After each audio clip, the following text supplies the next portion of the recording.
여러분 안녕하세요. 산소처럼 신선한 산업통상자원부의 소통 채널 산소통. 저는 이 프로그램의 진행을 맡고 있는 산업통상자원부 온라인 대변인 최효안입니다. 살면서 병원과 법원 그리고 경찰서는 멀리할수록 좋다.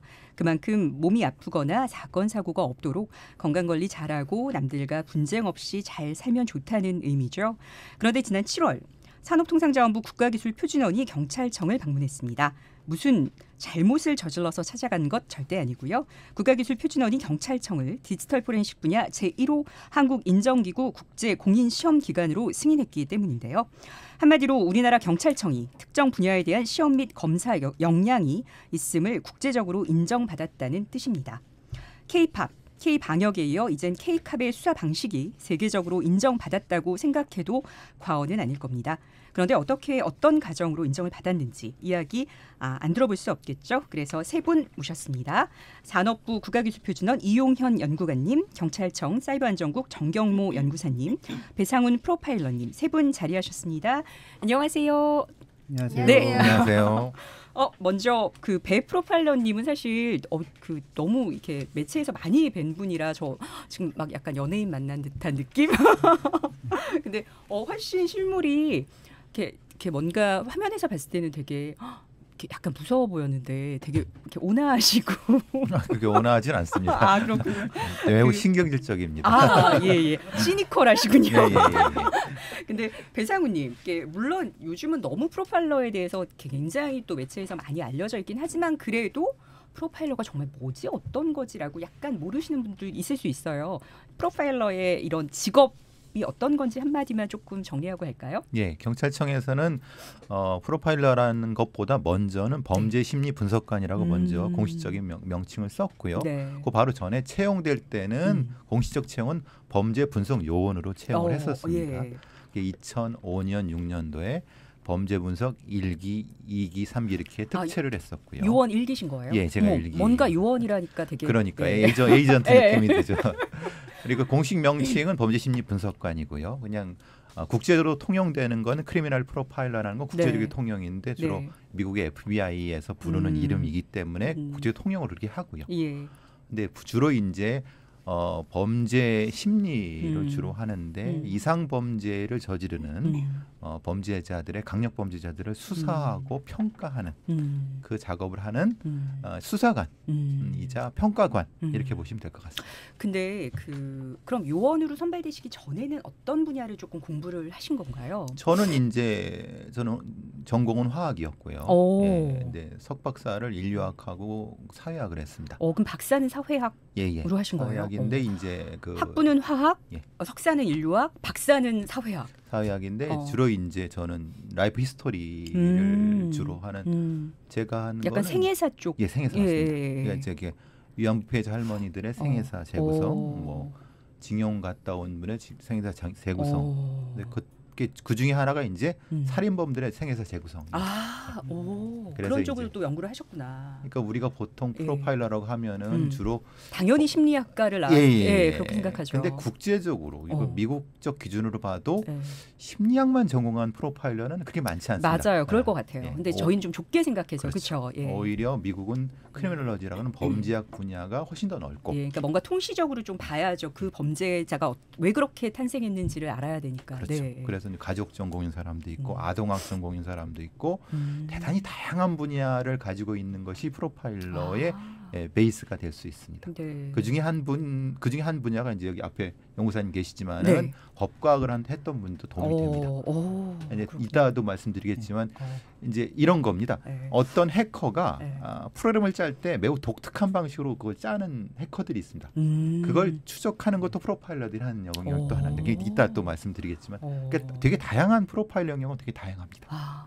너무 재밌어요. 저는 오늘 주제가 너무 좋아요. 왜냐하면 저는 넷플릭스를 비롯해 모든 채널에서 온갖 범죄물은 다 섭렵하는 굉장히 매니아입니다. 제가 그래서 저는 오늘 나오신다길래 너무 궁금하고 너무 좋았고요. 사실 개인적으로. 그리고 근데 이런 질문도 사실 많이 받으실 것 같아요. 또 매체에서 이수정 교수님이나 또 표창원 의원님이나 이런 분들이 있으니까 그분들하고 다 동일한 일을 하는 건가? 프로파일러는 이렇게 생각하실 수 있는데 어떻게 좀 차이가 있을까요? 그분들이 하는 일이랑 그러니까 그 전에 하셨던 그분들이 일이랑. 그러니까 이수정 교수님이나 표창원 교수님은 그 영역을 만들기 위해서 자문을 해주시고 틀을 닦아주셨던 분이죠. 프레임을 만드신 분이라고 할 수 있고. 일종의 스터디 그룹을 만드시고 프레임을 만드신 분이라고 하면 저희들은 실전에서 그런 범죄자를 실제로 다뤄 오는 케이스를. 그러니까 액션 에이전트가 저희라고 보면 저희를 지도해 주시고 자문해 주셨던 분들이 그 앞에 계셨던 분들이죠. 그러니까 오히려 저희들의 스승님이라고 볼 수 있는데 근데 포괄적으로 국제적으로 통일된 건 다 프로파일러로 통용되지만은 저희는 에이전트로서의 프로파일러고 그분들은 일종의 자문 컨설턴트로서의 프로파일러 조금 영역이 다릅니다. 그리고 안돼 알 것 같아요. 학제적으로 학문적으로 연구를 하시는 프로파일러들이 있고 저희는 이제 액션 에이전트 개념 조금 있죠. 그런 게 있죠. 알겠습니다. 너무 딱 정리해 주셔서 이제 알겠어. 연구사님, 오늘 옷도 너무 멋있습니다. 디지털 포렌식이라고 적혀 있는 옷을 입고 나오셨어요. 정경모 연구사님 얼핏 들으면 국 이름이 사이버 안전국이에요. 어마어마합니다. 네. 근데 경찰청인데 연구사님이다라고 하면은 경찰이신가라는 생각이 저 들거든요. 어떤 일 하시는 거죠?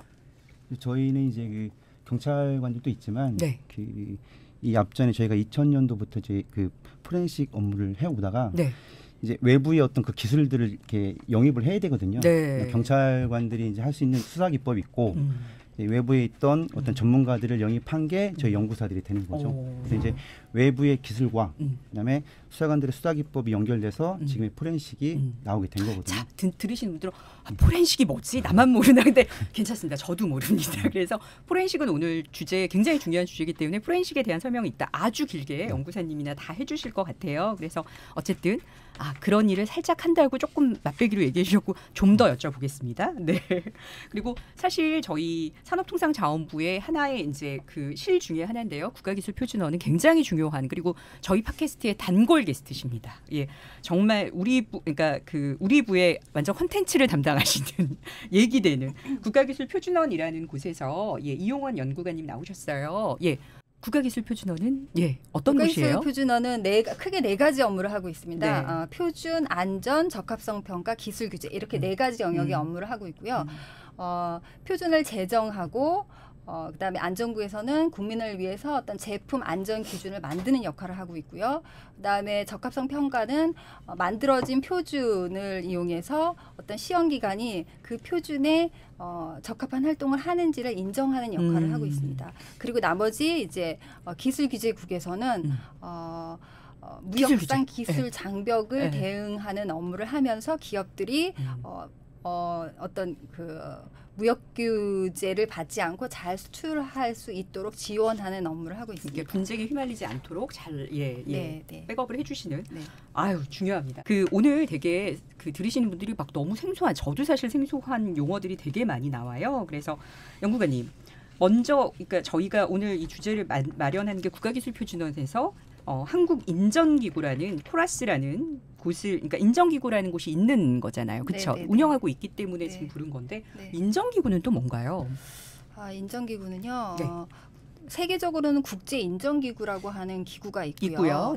그 인정기구 각 나라들은 그 국제인정기구에 상호인정 협정 체결을 통해서 회원국으로 가입을 하게 됩니다. 당연히 우리는 가입이 돼 있을 거고요. 104개국 규모가 되는 거고요. 거기에 가입한 회원국들끼리는 상호인정 협정을 통해서 그 나라에서 인정을 해준 그 인정기구, 저희 같은 인정기구가 인정을 해준 시험기관에서 발행한 성적서에 대해서는 다른 나라에 갔을 때 추가 시험을 하지 않고 인정을 해주는. 그러니까 104개국 중에서 하나를 받으면 다 인정이 되는 거네요. 그렇죠. 그게 이제 기본 슬로건이고요. 물론 이제 추가적으로 어떤 선진국과 뭐 다른 개도국 간의 어떤 기술 차이에 의해서 추가적인 협의를 해야 되는 경우가 있기는 하지만 그걸 베이스로 해서 저희가 협상을 하고 많은 경우 수용이 되고 있습니다. 점점 확대되고 있습니다. 그러니까 그 인정의 분야라는 거는 뭐 어마어마하겠어요. 그렇죠. 인정의 분야는 이따 말씀드리겠습니다. 근데 이번에 이제 경찰청 사이버 안전국에서 안전국의 디지털 포렌식 센터가 이 인정기구 국제공인 시험 기관으로 한국인정기구에서 1호가 된 거죠. 인정을 받으신 거예요. 왜 이게 어떤 의미가 있는 거죠? 1호라고 하는데? 그러니까 그 말씀을 드리면요. 네. 그 인정의 범위는 지금 저희가 대분류로는 10개 정도를 운영을 하고 있습니다. 네. 뭐 화학, 역학, 전기, 항공, 우주 이렇게 되게 많은데요. 네. 그중에 법과학이라고 하는 분야가 있고 네. 법과학 안에서도 뭐 유전자 감식이라든지 지문이라든지 필적이라든지 네. 여러 가지가 있는데 그렇죠. 그동안에는 디지털 포렌식이라고 하는 분야에 대해서는 인정을 받은 기관이 없었어요. 근데 이번에 이제 경찰청이 디지털 포렌식에 대해서 인정을 받았다라고 하는 거에 의미 부여를 하는 거고요. 조금 더 의미 부여를 한다고 하면은 과거에 2006년에 설해마을 그 프랑스인집 냉동고에서 그 영아 시체 2구가 발견된 사건이 있었어요. 근데 그거를 이제 조사를 하다 보니까 결국 이제 국내 그 시험기관이 분석을 한 결과 프랑스인 그 유전자라고 하는 거를 밝혀냈고 그 결과를 프랑스 측으로 전달을 했는데 처음에는 이제 받아들여지지 않았거든요. 니네 그냥 나라에서 한 거니까 우리 못 그렇죠. 믿겠어. 뭐 이런 그렇죠. 식이 된 거죠. 근데 이제 당시에 그것을 분석한 기관이 국가수였고 우리나라 국가수가 당시에 이제 코라스 인정을 받은 기관이기 때문에. 근데 거기는 DNA 분야에서 이제 네, 인정을 DNA 받은 거죠. 분야에서 인정을 받은 기관이었고요. 그 결과가 수용이 돼서 그러니까 결국은 양국의 어떤 공조 수사로 해결이 된 사건이 있었어요. 그래서 그 부부가 검거가 됐죠. 네. 그것처럼 이제 디지털 포렌식 분야도 최근에 무슨 그 성착취 동영상 사건도 있고 또 디지털 포렌식이라고 하는 분야가 어떻게 보면은 국가 간에 일어날 수 있는 이게 되게 많거든요. 네. 근데 이 시점에서 경찰청이 디지털 포렌식 분야의 1호로 인정을 받았다는 것은 의미 부여를 할 수 있는 부분입니다. 그러니까 지금 각종 디지털 범죄들 너무너무 많이 일어나고 있는데 여기서 어쨌든 104개국에서 통용이 가능한 인증을 받았다는 건 되게 시적절하고 아주 의미가 있다라는 정경모 영사님 드디어 나왔습니다. 이제 드디어 포렌식 포렌식 기법 디지털 포렌식 도대체 뭐예요 이게? 디지털 포렌식은요. 네. 일단 포렌식이 뭐예요? 포렌식이? 포렌식은 원래 법의학에서 이제 유래된 말이거든요. 네. 예전에 이제 사인이나 밝혀내는 그 포렌식에서 나왔던 용어가 지금 디지털 시대로 오면서 디지털 포렌식이 됐고요. 그러니까 포렌식이 뭐죠? 포렌식이? 포렌식 쉽게 설명해요. 포렌식 자체가 어떤 예를 들어서 사람이 죽었다 하면 죽은 사인을 밝혀내는 그 사인을 밝혀내는 게 이제 포렌식이고요. 그게 디지털로 오면서 디지털 기기에서 사용되었던 내용들 있잖아요. 그거를 어떻게 범죄하고 연관됐는지 찾아내는 건 또 디지털 포렌식을 하고요. 여기까지 듣고 프로파일러님 좀 더 쉽게 설명해 주시면 안 돼요? 포렌식까지. 포렌식은 이제 법의학이라도 할 수 있는 건데 우리가 많이 보는 거는 부검을 통해서 사람의 사인을 밝혀낼 때 그럼 여러 가지 이제 몸에 있는 것들을 파악하지 않습니까? 의학적, 과학적 이런 것들을 그거 자체를 포렌식이라는 개념을 그러니까 쓰는 겁니다. 포렌식이라는 거는 부검을 통해서 사실 그 범죄와 관련된 블라블라한 것들을 알아내는 것을 통칭하는 게 포렌식인데 거기에다 앞에다 디지털을 붙인 건 디지털 기기를 그렇게 하는 거죠. 말하자면. 알겠어요. 그 얘기셨죠. 맞습니다. 그래서 이제 디지털 포렌식 오늘의 주제입니다. 디지털 포렌식에서 가장 어려운 게 뭘까요? 네, 이제 포렌식이라는 게 이제 아까도 말씀드렸지만 이제 디지털 포렌식 같은 경우는 어떤 피해자가 어떤 범죄에 사실 연관됐거나 있는 내용을 찾아내는 거거든요. 그건 이제 신뢰성 있고 공정성 있게 찾아서 증거화시키는 건데 사실 요즘 같은 경우는 이제 휴대폰 잠겨 있거나 그다음에 암호화가 돼 있거나 그렇다 보니까 데이터를 접근해서 갖고 오기가 쉽지가 않아요. 갖고 오더라도 암호화가 돼 있어서 가시화할 수 없고 읽을 수가 없는 거죠. 가독성이 없는 거죠. 그렇다 보니까 저희는 이제 암호화되는 걸 풀어야 되는 거고 또 잠긴 휴대폰을 또 풀어야 되는 거고 그렇다 보니까 그런 부분이 상당히 어려워지고 있습니다. 그 어려운 일을 계속 담당하시는 거잖아요. 네, 그렇죠. 가장 나 너무 이거 안 될 줄 알았는데 됐어 이렇게 그렇죠. 그런 것도 있습니다. 그거 하나만 얘기해 주세요. 최근에 10개 얘기해 주셔도 됩니다. 최근에 있던 건데요. 이제 잠겨 있었어요. 휴대폰이 잠겨 있었는데 저희가 이제 그 사회공학적 기법이라고 해서 휴대폰의 그 암호를 알아내 갖고 저희가 이제 분석을 했던 경우가 있었거든요. 사회공학적 기법 같은 경우도 사회공학적? 이게 이제 어떤 사람의 어떤 행동이나 잘 쓴 이야기, 뭐 비밀번호, 생일 이런 걸 조합해 가지고 저희가 암호를 만들었어요. 만들어서 휴대폰을 암호를 풀었고 그래서 그 안에 내용 갖다가 이제 포렌식을 했던 그 부분이 상당히 우와, 그럼 연구사님 어지간한 건 다 풀 수 있으신가요? 제가 많이 연구를 하고 노력을 하고 있습니다. 주변에서 그럼 약간 개인적으로 민원 없어요? 좀 풀어달라고. 그 부분은 제가 설명할게요. 사회공학적 방법이라는 건 프로파일링 기법 중에 하나라고 볼 수 있습니다. 왜냐하면 사람이 비밀번호 만들 때는 특정한 패턴이 있습니다. 그것은 그 사람이 흔히 말하는 교육받은 아니면 살아온 어떤 환경에 따라서 생일을 중심으로 가는 사람이 있고 아니면 다른 살아온 어떤 부분에 먼저 가는 사람이 있습니다. 그러니까 이런 것들이 사회공학적으로 그걸 그 사람의 그 행동 패턴을 보게 되면은 이 조합이 알아낼 수 있는 그 함수 같은 거를 알 수 있습니다. 그러니까 그것을 이 포렌식 하시는 분들은 일종의 정형화된 함수를 만들어가고 너무 재밌어, 너무 재밌어. 그거 하나만 이렇게 풀어내도 그 사람에 대해서 상당히 많이 드러나겠어요. 그렇죠. 그래서 저희가 이걸 풀기 위해서 만약에 표본 조사를 해봤어요. 직원들부터 해서 지인들 물어보니까 대부분 암호는 이렇게 차 넘버부터 해가지고 생일 그리고 조합해서 하는 경우가 뭐부터 많더라고요. 시작해서? 차 넘버. 차 넘버. 차 넘버부터 해서 전화번호, 생일 이런 거를 1차원적인 함수부터 해서 조합해서 쓰는 경우가 상당히 많더라고요. 그럴 수밖에 없어요. 잊어버리니까. 그죠. 그건 남자들이 중심이고요. 여자들이. 남자들이 주로 이렇게 차 넘버를 하는 거고요. 여성과 세대에 따라서 또 다릅니다. 세대에 따라서. 이거는 이제 FBI에서 프로파일링 기법 중에 하나가 있는 겁니다. 왜냐하면 자신의 컴퓨터 비밀번호를 만들 때 쓰는 패턴이 다릅니다. 여성은 차보다는 자신의 어떤 그 이 남자친구를 중심으로 조합을 간다던가 아니면 자신의 그 고등학교 때의 친구와 연결된 간다든가 이렇게 좀 패턴이 완전히 다릅니다. 와, 그럼 성별 패턴이 다릅니다. 여성이 훨씬 어렵네요, 함수가. 왜냐하면 그거를 그 소중히 여기는 포인트가 다르기 때문에 남자랑 여자가. 그래서 아까 조금 더 이 인정 범위에 대해서 조금 얘기를 했는데 이게 지금 이렇게 굉장히 미시적으로 다 이렇게 인정 범위가 다르네요. 디지털 포렌식이 또 있고 뭐 DNA가 있고 뭐 또 다 있는데 그래서 요 이제 공인 성적이 역시 여기도 성적이 제일 중요하군요. 그래서 성적이 매우 유용하게 또 이거를 받으시면 경찰청이 그냥 요거 이제 인증을 받으신 걸로 끝나는 게 아니라 되게 유용하다라고 들었어요. 뭐 삼성, LG 휴대폰도 뭐 코라스의 활용 덕을 봤다라는 얘기도 있던데 이게 어떤 얘기인가요? 늘상 있는 일이긴 한데요. 최근 사례로 일단 지난해 말에 있었던 걸 잠깐 소개해드리면요.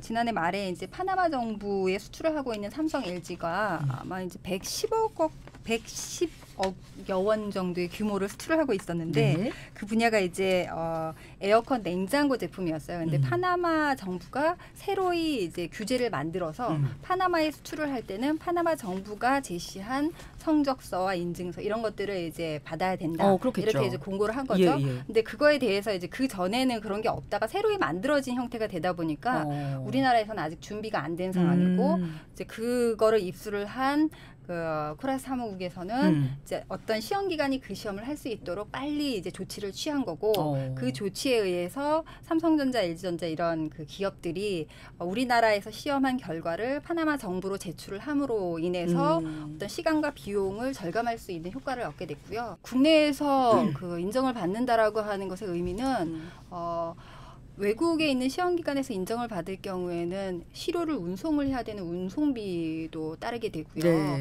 그다음에 시험비도 외국에 있는 그 시험기관에서 해야 되기 때문에 비용이 훨씬 한 3-4배는 비싸다고 알고 있습니다. 그래서 훨씬 더 많은 그 비용과 더 긴 기간을 이용해서 해야 되기 때문에 빨리 수출을 해서 시장을 선점해야 되는 그 기업들 입장에서는 한국에서 시험을 해서 활용할 수 있다는 것이 되게 큰 장점입니다. 진짜 정부와 국가의 존재 이유죠. 그렇죠. 이렇게 원활하게 한다는 거는.